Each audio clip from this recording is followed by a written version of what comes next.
एकतर तुतारी हातात घ्यावी, मशाल हातात घ्यावी किंवा पंजा हातात घ्यावा.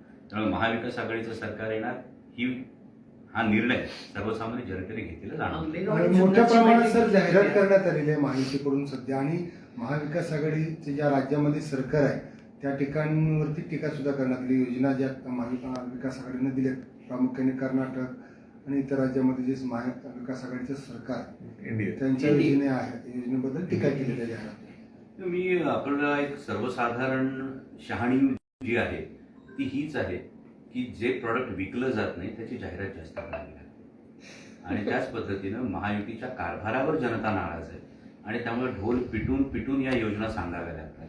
नाहीतर 270 कोटी केवळ योजनांच्या जाहिरातीसाठी खर्च केला नसता, 300 कोटी रुपये योजना दूत म्हणून त्यासाठी खर्च केला नसता, केवळ योजना SMS द्वारे पोहोचवण्यासाठी आणखी 23 कोटी खर्च केला नसता.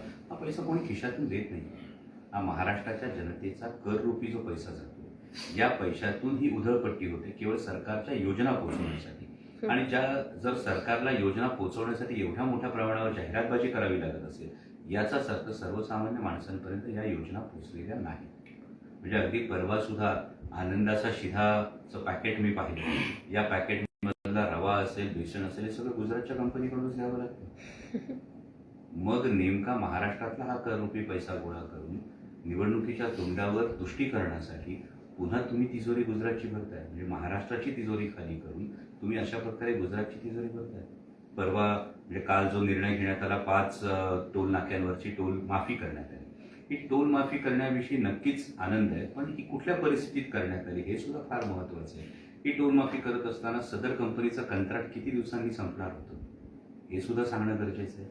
मग या कंपनीने मार्चमध्ये दिवाळखोरी जाहीर केली होती का हे सुद्धा सांगणं गरजेचं होतं. आणि ज्या कंपनीनी दिवाळखोरी जाहीर केलेली आहे अशा कंपनीला टोल माफी केल्याच्या मोबदल्यात 800 कोटी पुन्हा द्यायचं, जे कॉन्ट्रॅक्ट संपणार होतं काही दिवसात, त्यासाठी 800 कोटी पुन्हा सर्वसामान्य करदात्यांच्या खिशातले काढून द्यायचे. सर्वसामान्य माणसाला महागाईपासून मुक्ती नाही. आणि अशी परिस्थिती असताना जर ही उधळपट्टी होत असेल तर मग जनता हे सगळं जाणून, त्यामुळे जाहिरातबाजी करण्याशिवाय सरकारला गत्यंतर नाही. पण सर्वसामान्य जनतेला माहिती आहे जाहिरात बघून एक वेळ टूथपेस्ट विकत घेता येते, साबण विकत घेता येते, सरकार नाही. मराठा आणि मुस्लिम समाजाने एकत्र यावं असं जरांगे पाटील यांनी आवाहन केलं. त्यांची बाईट मी पूर्णपणे अजून हे केली नाही, पण त्यांची ती भावना ती त्यांनी व्यक्त केली, त्यामध्ये काय गैर असण्याचं कारण नाही. एखाद्याने आपली भावना व्यक्त करण्यामध्ये काही गैर असण्याचं कारण नाही. महाविकास आघाडीमध्ये जागा वाटपाचा फॉर्म्युला म्हणजे जे काय आता बैठका झालेल्या आहेत त्यानुसार काही ठरले झालंय, कारण आता आचारसंहिताही लागू होते. माझ्या माहितीप्रमाणे जवळपास 218 जागांवर एकवाक्यता झालेली आहे. उरलेल्या जागांवर पुढच्या 2-3 दिवसामध्ये ती एकवाक्यता होऊन जाईल. म्हणजे हे 218 डिवाइड झालेले आहेत. आदरणीय पवार साहेबांनी स्पष्ट सांगितलं की आधी सगळीकडे ही वरिष्ठ नेत्यांवर चर्चा होईल आणि जिथे काही डिस्प्यूटच्या जागा असतील त्यामध्ये स्वतः पवारसाहेब हस्तक्षेप करतील. आणि मला वाटतं महाराष्ट्रामध्ये पवारसाहेबांनी हस्तक्षेप केल्यानंतर कुठला तेढा सुटत नाही असं होणार नाही. पण राष्ट्रवादीला म्हणजे पवार गटाला काय अपेक्षा, किती जागांची अपेक्षा आहे? म्हणजे मला वाटतं लोकसभेला जो काही स्ट्राईक रेट आपण मेंटेन केलाय जवळपास 10 जागा लढवून 8 जागा निवडून येणं, त्यामुळे स्ट्राईक जास्त जागा मिळणं यापेक्षा तो स्ट्राईक रेट कसा चांगला असेल हे बघणं ही पक्षाची प्राधान्य. दादा, अतुल परचर यांचं निधन झालंय का? एक अभिनेता म्हणून या सगळ्याबाबत अभिनेता म्हणून तुम्ही त्यांच्यासोबत कधी काम केलं असेल, काय अनुभव होता? आणि आज अतुल दादाशी माझे अनेकदा फोनवर संपर्क होत होता. आम्ही काम सोबतच फार जास्त नाही केलं, पण एक अप्रिशिएशन, एक कौतुक हे अतुल दादाकडून कायम पाठीवर शाबासकीची थाप मिळाली. आणि त्यांना जेव्हा कर्करोगाचं निदान झालं त्याही वेळी आम्ही बोललो होतो. आणि त्यानंतर मात्र संपूर्णपणे पॉझिटिव्हली अतुल दादाने याचा सामना केला. त्याचं मला मनापासून त्यांच्याविषयी आदर आहे. आणि एका खूप चांगल्या कलाकाराला, एका खूप चांगल्या माणसाला खरं तर चित्रपटसृष्टी मुकली आहे. आणि त्यांच्या कुटुंबियांच्या दुःखात आम्ही सगळेजण त्यांच्यासोबत. शिरूर लोकसभेच्या 6 जागा आहेत. 6 जागा शरदचंद्र पवार गटाला लढवेल, सेना किंवा काँग्रेसला काही सोडणार? मी तसंच म्हणतो की इच्छा आणि प्रॅक्टिकॅलिटी यामध्ये थोडंसं अंतर असतं. त्यामुळे इच्छा 6 जागा लढण्याची आहे, परंतु महाविकास आघाडी पुढे जावी यासाठी जे काही निर्णय वरिष्ठ घेतील हे निर्णय आमच्या सगळ्याच पदाधिकाऱ्यांना, आमच्या सगळ्याच इच्छुक उमेदवारांना मान्य. जुन्नरच्या जागेवर काय निर्णय होणार आहे? तिथलीच विद्यमान आमदारांची भाऊ आता मोदी बागेत शरद पवारांना भेटून गेलेली आहे. तुमचं कोणी उमेदवार आहे, तुम्ही कोणाला घेणार आहात? म्हणजे जुन्नरचे आमदार आत्ता जिथे आहेत तिथून निवडून येण्याची शाश्वती त्यांना नाहीये का? हा महत्वाचा प्रश्न निर्माण होतो. कारण जेव्हा अशी परिस्थिती होती की दुसऱ्या पक्षात असलेला विद्यमान आमदार जर अशा पद्धतीनं उमेदवारीसाठी प्रयत्न करत असेल तर या प्रश्नाला नक्कीच जागा तयार होते की मग कदाचित त्यांच्या मनात ही धाकधूक तयार झाली आहे का की आपल्याला ही जागा निवडून येत नाही आणि मग ही परिस्थिती असताना वरिष्ठ त्याविषयी योग्य निर्णय घेतील. कारण प्रत्येकानं काय भूमिका घेतली, लोकसभा निवडणुकीला काय भूमिका घेतली, त्याच्या आधी काय भूमिका घेतली, तिथलं आमचं जे युनिट आहे ज्यांनी अडचणीच्या काळामध्ये शिवसेना असेल, काँग्रेस असेल, राष्ट्रवादी काँग्रेस, शरदचंद्र पवार पक्ष असेल, या सगळ्या पदाधिकाऱ्यांचं काय म्हणणं आहे हे सगळं विचारात घेणं तितकंच महत्त्वाचं आहे. हाच इन्कमिंगचा प्रश्न आहे. आंबेगावमध्ये दिलीप वळसे पाटील परत प्रयत्न करतात अशी चर्चा होती आणि तिथल्या कार्यकर्त्यांनी मग पवारसाहेबांची भेट घेतली.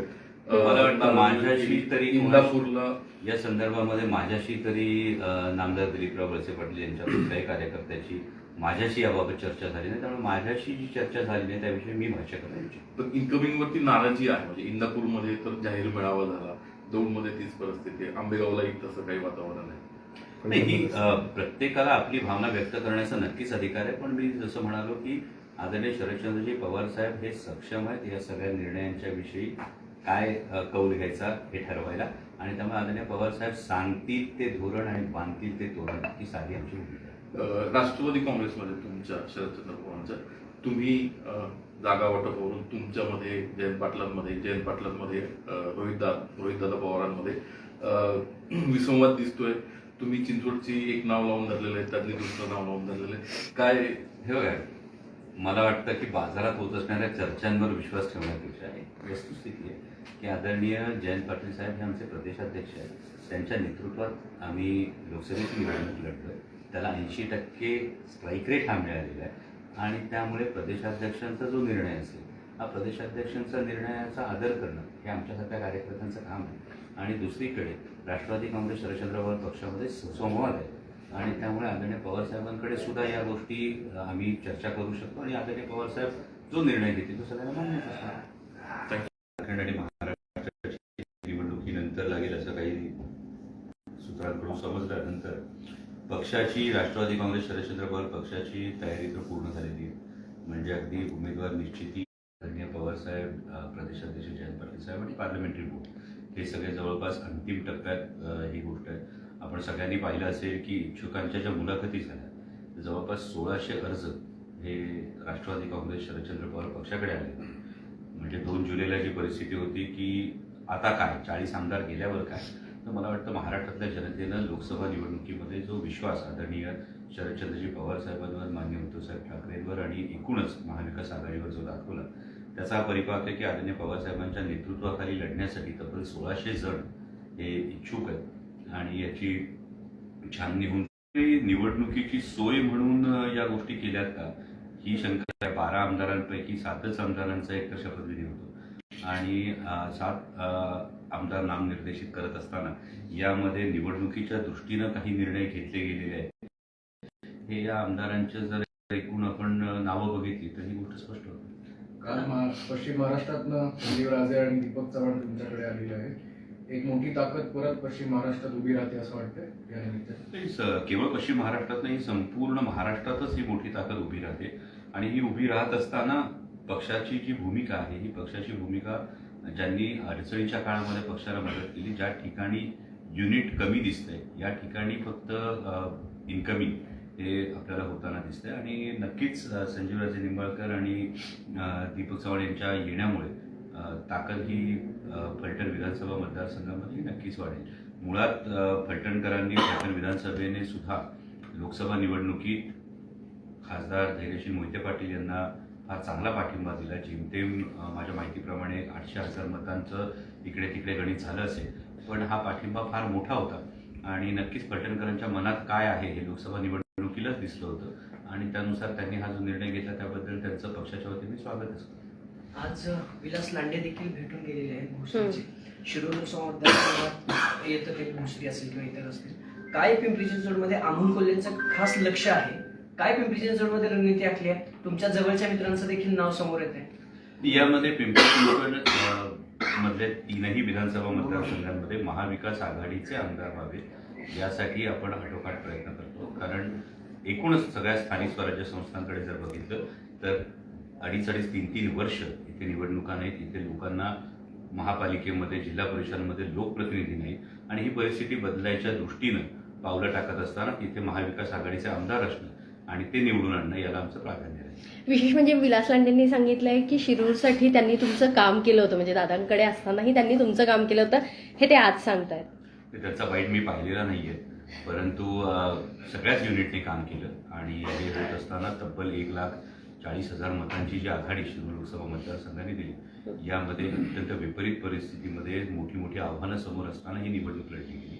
आणि हे असताना शिवसेना असेल, शिवसेनेचा सुद्धा मला आवर्जून उल्लेख करावा लागेल, कारण शिवसेनेच्या युनिटने फार चांगलं काम केलं.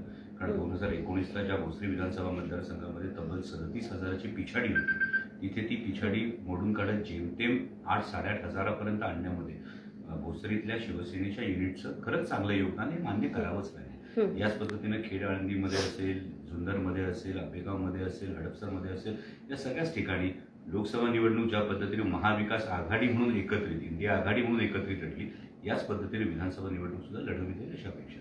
पुण्यापुरती फक्त विचारते की हडपसर आणि वडगाव शेरी हे दोन्ही मतदारसंघ राष्ट्रवादीकडे आता सध्या अजित पवार गटाचे आहे, पण जेव्हा निवडणूक लढली अर्थात एकच राष्ट्रवादी तेव्हा होती, आणि आता मात्र काँग्रेस पण आणि शिवसेना जे महाविकास आघाडीचे घटक पक्ष आहेत ते दावा करतात. मला वाटतं कोणीही दावा करण्यामध्ये यामध्ये काहीच गैर नाहीये. प्रत्येक पक्षाला आपलं युनिट तिथे सजग ठेवण्यासाठी, आपलं युनिट तिथे ते ताजतवानं ठेवण्यासाठी ती जागा लढणं हे प्रत्येक राजकीय पक्षाचं ही एक ज्याला आपण रणनीती म्हणू शकतो तशातला तो भाग आहे. आणि त्यामुळे दावा केला म्हणजे लगेच काहीतरी बदललं असं होत नाही. सगळे वरिष्ठ पातळीवरचे नेते सामंजस्यानं हा निर्णय घेणार, कारण महाराष्ट्रातल्या जनतेचा हा कौल दिसतोय. महाराष्ट्रातल्या आज जवळपास 65 मतदारसंघांमधून शिवस्वराज्य यात्रा जाऊन आली. 65 मतदारसंघांमधला जर अंदाज घेतला, तर महाराष्ट्रातल्या जनतेनं ठरवलंय की महायुती सरकारला आता हद्दपार करायचं आणि महाविकास आघाडीचं सरकार आणायचंय, आणि त्या दृष्टीनं वरिष्ठ पातळीवरचे नेते सामंजस्य नक्की हे सगळे तेढे सोडवतील. महायुतीच्या उमेदवारांना माढ्यामध्ये उमेदवार भेटत नाही सध्या. महायुती जी आहे त्यामुळे जनता त्रस्त आहे.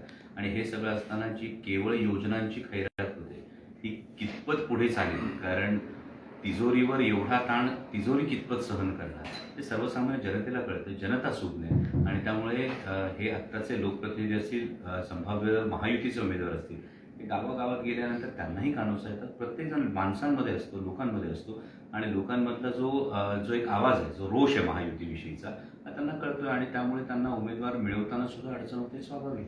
दादा गटातल्या स्पेशली दादा गटातल्या अनेक दिग्गजांना खेचून आणण्यात तुम्हाला यश मिळतंय चांगलं? असं काही नाही. आदरणीय शरदचंद्रजी पवार साहेबांची ही जादू आहे. यामध्ये कोणीही खेचून आणू शकतं अशातला भाग नाही. प्रत्येकाला आपापल्या मतदारसंघाची व्यवस्थित जाण असते. आणि जसं मी वारंवार आपल्याला म्हणतो की 65 विधानसभा मतदारसंघातून जाऊन आलोय, या मतदानाची वाट बघतायत. महायुती सरकारनं निवडणुकीच्या महाराष्ट्रातली जनता सुज्ञ आहे, त्यांना कळतंय की केवळ निवडणुका डोळ्यापुढे ठेवून ही योजनांची बरसात करायचा प्रयत्न करण्यात आलेला आहे. आणि हे करत असताना महाराष्ट्राच्या तिजोरीचा, अर्थव्यवस्थेचा हा कुठेही विचार झालेला नाही, कुठेही साकल्याने विचार झालेला नाहीये. आणि त्यामुळे अनेक उमेदवारांची ही मानसिकता आहे, अनेक विद्यमान आमदारांची ही मानसिकता आहे की एकतर तुतारी हातात घ्यावी, मशाल हातात घ्यावी किंवा पंजा हातात घ्यावा. त्यामुळे महाविकास आघाडीचं सरकार येणार हा निर्णय सर्वसामान्य जनतेने घेतलेला जाणार. मोठ्या प्रमाणात सर जाहिरात करण्यात आलेली आहे महायुतीकडून सध्या, आणि महाविकास आघाडीचे ज्या राज्यामध्ये सरकार आहे त्या ठिकाणवरती टीका सुद्धा करण्यात आली. योजना ज्या महाविकास आघाडीने दिल्या, प्रामुख्याने कर्नाटक आणि इतर राज्यामध्ये जे महाविकास आघाडीचं सरकार त्यांच्या योजनेबद्दल टीका केलेली आहे. मी आपल्याला एक सर्वसाधारण शहाणी जी आहे ती हीच आहे की जे प्रॉडक्ट विकलं जात नाही त्याची जाहिरात जास्त करावी लागते. आणि त्याच पद्धतीनं महायुतीच्या कारभारावर